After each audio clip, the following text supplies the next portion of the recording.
Welcome back, everyone. I believe it's time once again for more Dark Souls 3. And some more fantastic headwear. Taking a small break from the horrors of the Road of Sacrifices to just do a little bit of bookkeeping.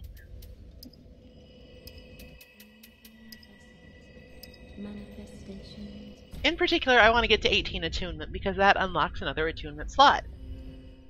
Farewell, I've made a flame. Meaning that with the Saint's Ring that we got from Arena, we have 4 spells to put in on any given expedition.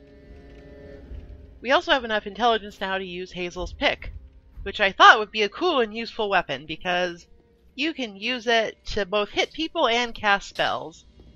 However, it has some problems. Problem number 1. It requires Twinkling Titanite to upgrade. I have none. Twinkling Titanite is quite rare. It won't be available for a little while yet, and even when it is, I'm not sure I want to waste it on Hazel's Pick. Problem number 2. It does mixed damage. And for whatever reason, mixed damage in this game is fucking garbage. I'm not entirely sure of how the formulas work. There you are, unkindled one. But essentially, you're punching through 2 different armor types with less damage for each kind. So simply just going with one kind of damage type does more damage almost every time. Yes, here we are. It's been long indeed. With this I can teach you more sophisticated pyromancies. Splendid. I can boast I am your tutor a little longer. Fortunately, it's not all bad news. The pyromancy tome that we picked up back in the Road of Sacrifices is very useful. Not be gone for long. What is a teacher without a pupil? Much like the Braille tomes gave Arena new miracles, the pyromancy tome gives Cornix new pyromancies to teach us. Most in particular, we get Fire Orb, which is an upgrade in every way to Fireball. We're also going to be rocking the Conjurator set for a bit. I quite like it. It's very practical looking for a magician set.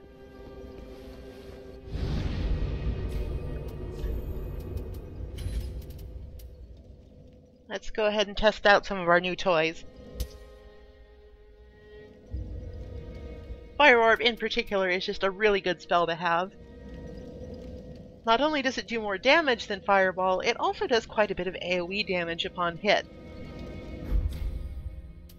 The projectile itself is bigger and it explodes more, so what's not to like, really?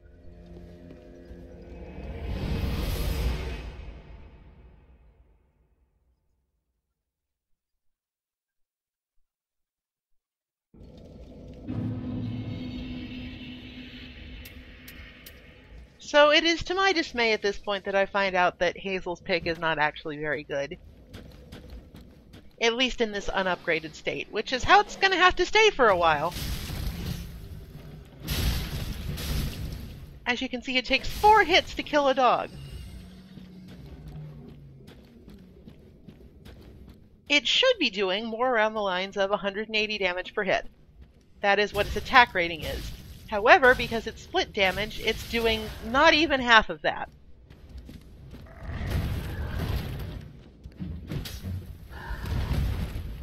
But since I've got it equipped, I might as well.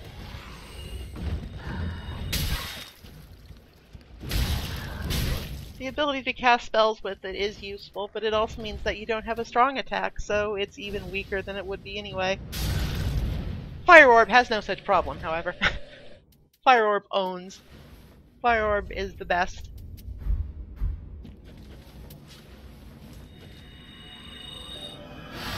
Medium heal is pretty good too.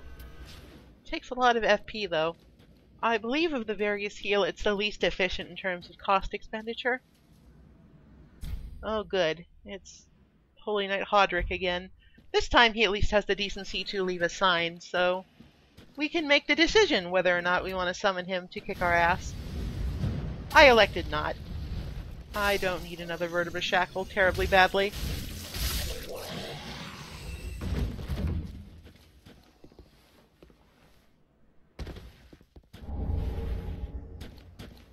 In this episode, we are exploring this sort of ruined fortress, presumably some sort of sister fort to the halfway fortress. It's got a bunch of very helpful items in it, and it's also the way to progress.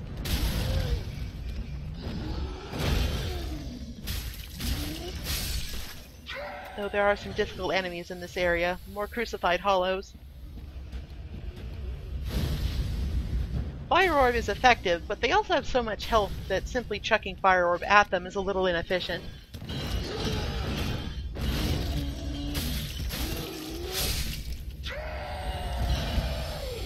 A combination of magic and sword play is usually the best thing to do as a caster character. It can be fun to just nuke everything down forever, but then you run into the situation where you need to take way more Ashen Estus than Healing Estus, and that can put you in a bad situation pretty quickly.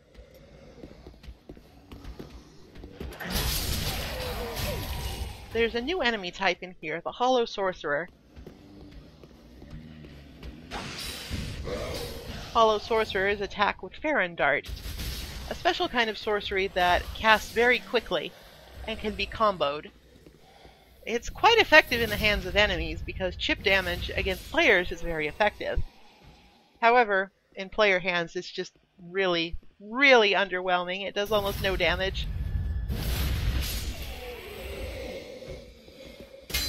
Oh, it looked like an invisible wall. I'm pretty sure that all of the illusory walls in the game have long since been discovered, but sometimes you just hope that maybe they missed one.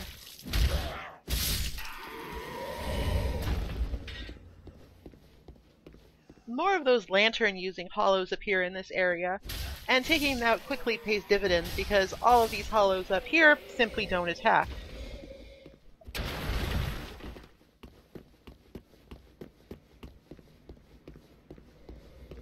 Had we let him do his screaming jig, then we would be in trouble.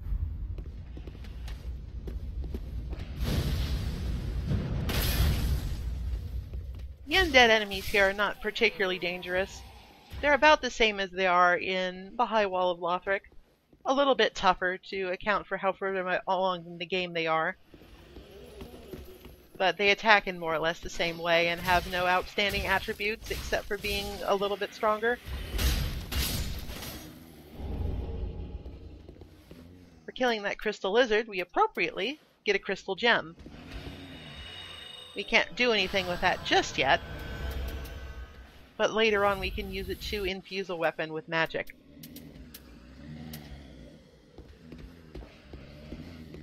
Though again, if we do that, we do run into the problem of split damage. It's a little bit better with infused weapons. They can be upgraded with normal Titanite, and it helps you get over that hump. If you have the proper scaling stats, then they can do quite a bit of damage, but that's not until quite a bit later in the game. For now, raw weapons are by far the weapons of choice for sorcerers.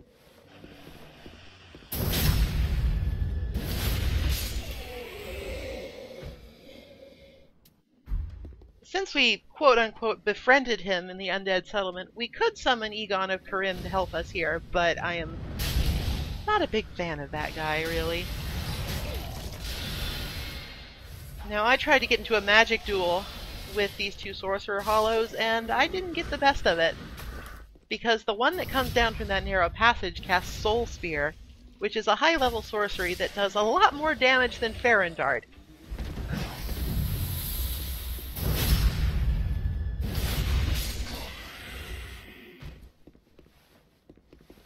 Generally speaking, against those kinds of enemies you need to close the distance and get in their faces so they can't cast. This has never actually happened to me before. There is a crucified hollow down there that usually doesn't activate until you fall down. However, we are in this position where actually he was aware of us while we were up there. And this actually sort of worked in our favor because we could open up the fight with a plunging attack. So, this is a double-edged sword because now he is in full aggro mode. And he is very good at punishing healing. You have to treat those enemies like they're from Bloodborne. You need to be very aggressive to keep them from attacking you. Unless you have a good shield. in which case you can just block most of their attacks. There's some valuable items down here, like the Sorcerer's Set, and more importantly, the Sage Ring. I won't be equipping it just at this moment, but it's a powerful ring that will increase the casting speed of your spells. It's not a huge buff, but it is still very, very useful.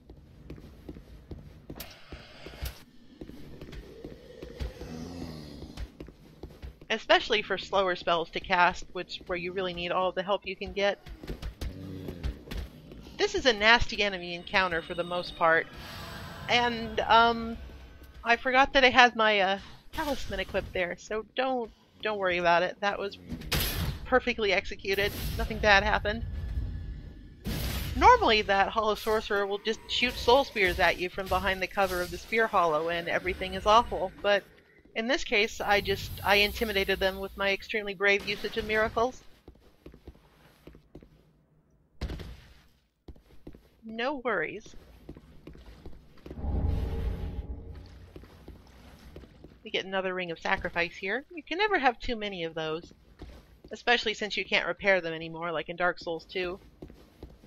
Overall, I think a good balanced change, but one that does make the game a bit harder.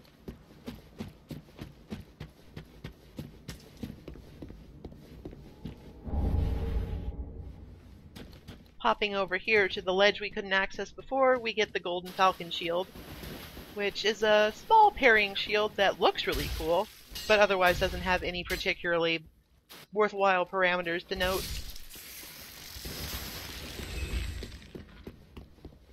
Always be aware of your surroundings when you start swinging your weapons, because they will bounce off walls, and that kind of sucks.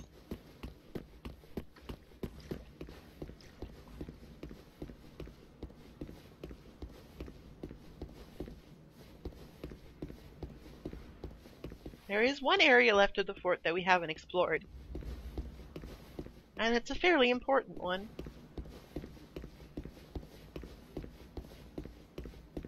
For it holds a new friend.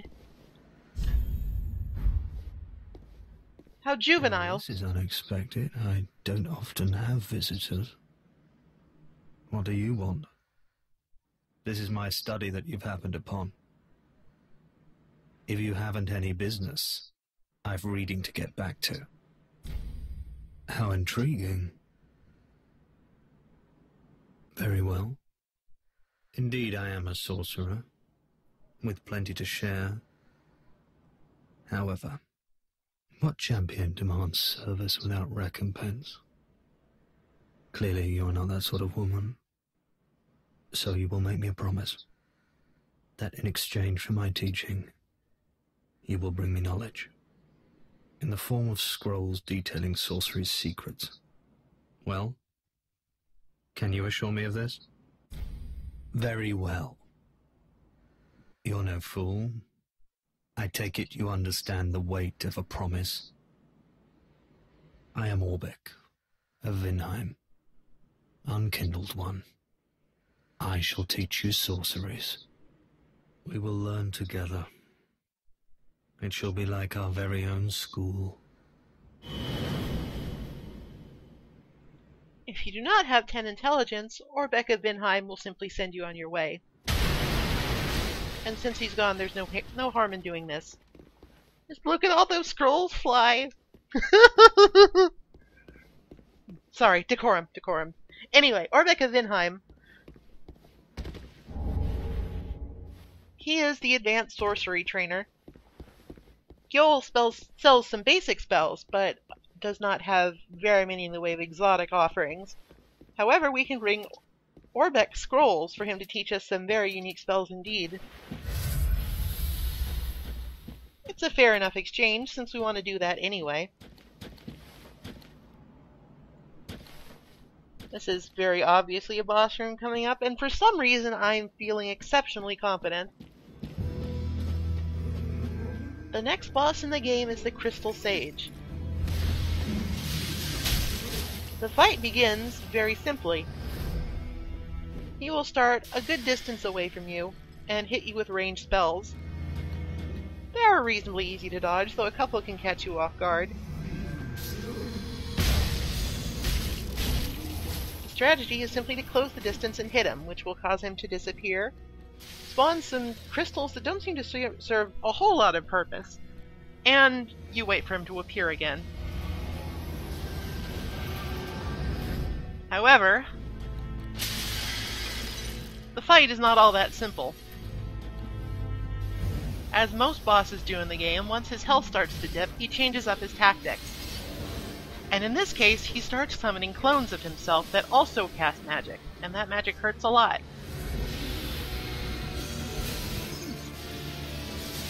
All of the Crystal Sage's spells have crystals in them. So his decoys cast Crystal Soul Spear, while the main article casts Crystal Homing Soul Mass and Crystal Breath. And there is a lot going on in this fight. It's honestly fairly easy if you have a lot of vigor to fall back on, because it's difficult for him to kill you in one go.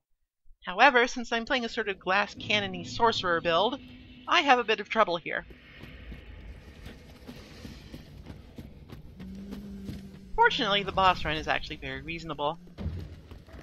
It's worth it to stop and take care of that guy, just so you don't have a million hollows aggroed onto you, but for the most part you can simply blow by everything.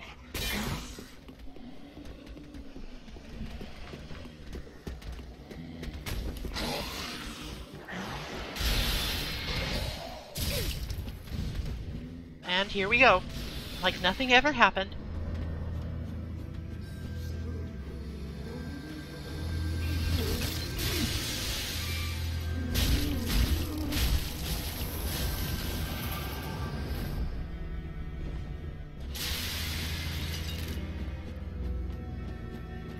It's always good to pick up your souls if you can, before the fight gets too intense.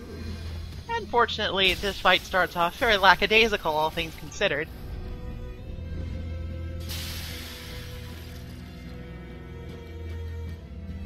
In fact, it's really not much of a fight until the decoys start pouring in.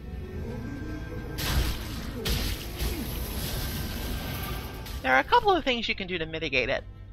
For one, if you're lucky, you can get a couple full rotations in on him before he starts summoning decoys. It sort of depends on when exactly he wants to start summoning them, and sometimes, like he did in the first round, he'll simply appear and then immediately disappear before you have a chance to hit him.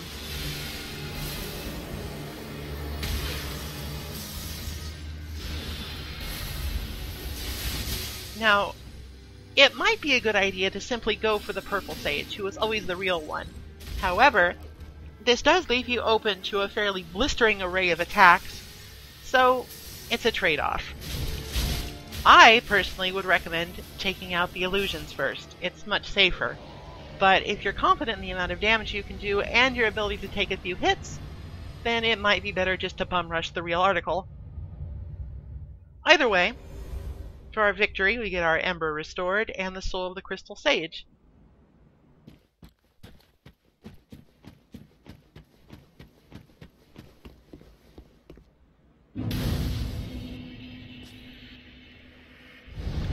With that boss defeated, it's probably a good idea to go back to Firelink and take stock.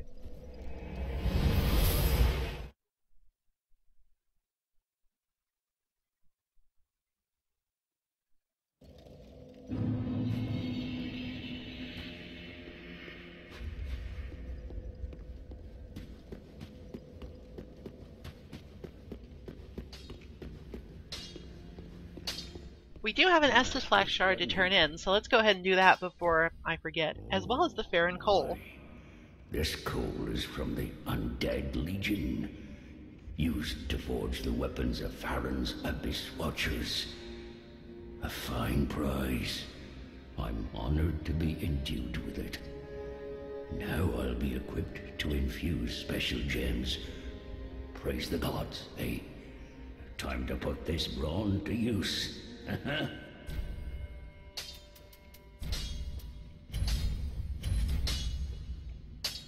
The Farron coal unlocks a few new infusions, most notably sharp infusions, heavy infusions, and I'm trying to remember the last one real quick.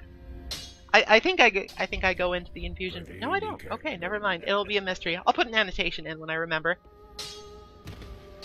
Either way, useful infusions. Good to get that coal. Oh, you're back then. Again, I'm Orbeck of Vinheim, here to teach you sorceries. Let us begin with the basics. The ideal sorcerer bears the twin faces of the dragon. You could at least act as if you're paying attention. I don't mean to seem overbearing, but have you forgotten? In exchange for my sorceries, you are to bring me knowledge in the form of scrolls detailing the secrets of sorcery. I hope you're not one to break a promise. I don't mean I hope. Orbeck isn't just making idle threats. If you defeat 4 bosses after recruiting him before you give him a scroll, he will leave and never return.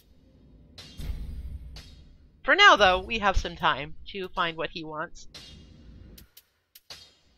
He has some very useful spells for sale, such as Spook and Great Heavy Soul Arrow. Spook in particular is a standout here. It acts as both a fall control spell and a muffle spell. When it's active, your footsteps make no noise, and you won't take any fall damage that wouldn't otherwise kill you. There's always a bit of a threshold there. I hope. Come again. And it can be difficult to sort of determine when exactly it is safe even with Spook on. Because some falls, you just don't have enough vitality to survive, and you will die to them anyway. And the only thing that really teaches you is experience. Ah, there I am. If you seek pyromancy tomes, take this sage advice.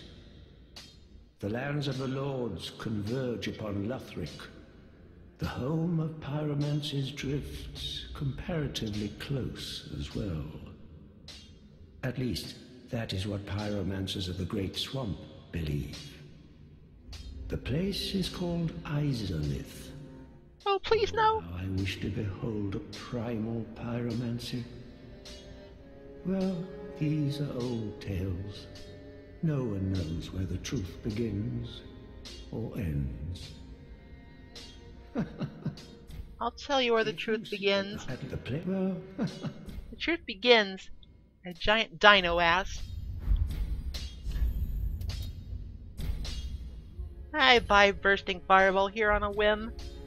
It's a bad spell that I regret buying. not for long. What is a teacher without a pupil? It's really quite depressing how many of those there are in this game.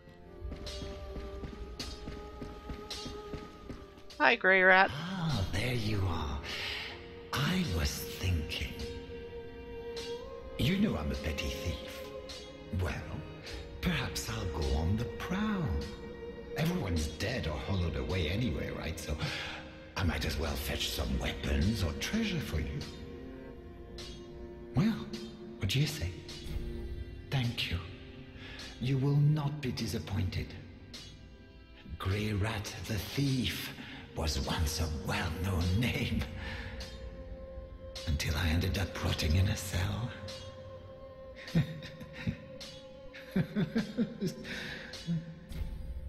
You can actually do that much earlier. I believe pretty much as soon as you light a central bonfire in Undead Settlement.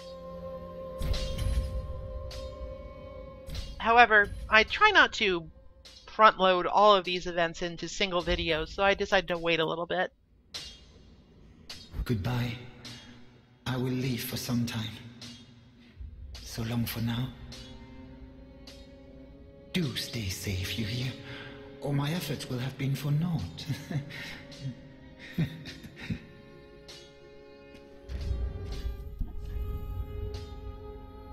At any rate, Grey Rat will now leave and not return until we beat another boss, but when he does, he will return with a much expanded inventory. So you should send him out on these pillaging missions when you can. I'm gonna try out the sorcerer set real quick. The cowl is slightly too ridiculous for my tastes, but it otherwise looks nice. Let's go check in with Yoel. Oh, our champion of Ash. Welcome back. I would do anything for my master. Just say the word. Then shall we begin? Bearer of the dark sign, let your true strength shine. Can never really say no to too many level ups, but this hollowing stat is cause for concern. Then shall bear. A little bit more health can never go amiss. Be safe, champion of Ash. Alright, that just about does it for today, but this hood is really bothering me. I'm gonna put something else on. There we go, that's much less ostentatious. Fashion is always very important.